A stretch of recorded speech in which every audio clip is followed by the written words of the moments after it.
नमस्कार, धागा फॅशन या चॅनलमध्ये तुमच्या सर्वांचे मनापासून स्वागत। आजच्या व्हिडिओमध्ये आपण बघणार आहोत की वन पीसची मापे अंगावरून कशी घ्यायची।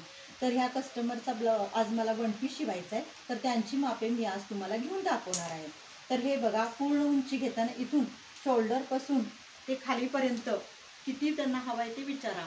आणि आता ह्यांना 48 इंच हवा आहे, तर हे वन पीसचे माप हे उंची 48 इंच ठेवा।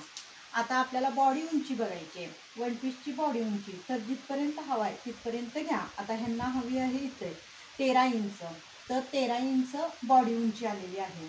आता आपण चेस्टचे माप बघूया। तर चेस्टचे माप घेताना थोडंसं सैल ठेवा, फिटिंग जास्त ठेवू नका। आता ह्यांचं बरोबर फिटिंग जास्त घेतलं तर 35.5 येते, थोडं लूज ठेवा म्हणजे 36 इंच चेस्टचं माप येते। आता कमरेचं माप बघूया। कमरेचं माप 32 इंच येते।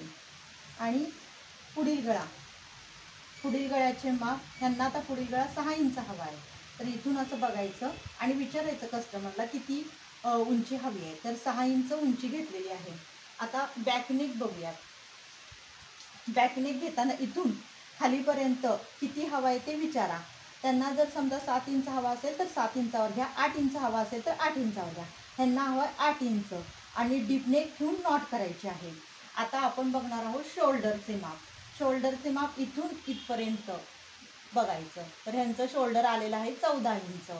आता बाही उंची आणि बाही घेर बघूया। आता बाही उंचीचे माप इथून पूर्ण शोल्डरच्या इथून असं खालीपर्यंत घ्या। आता किती ह्यांना लॉंग बाही हवी आहे, म्हणजे 9 इंच 3/4 बाही हवी आहे, तर 9 इंच बाही उंची घेतलेली आहे। आता दंडघेर बघूयात।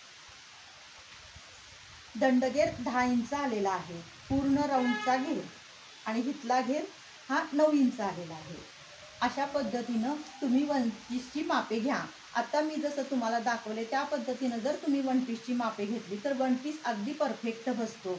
तुम्हाला जर हा व्हिडिओ आवडला असेल तर लाईक, शेअर आणि सबस्क्राईब करा। धन्यवाद।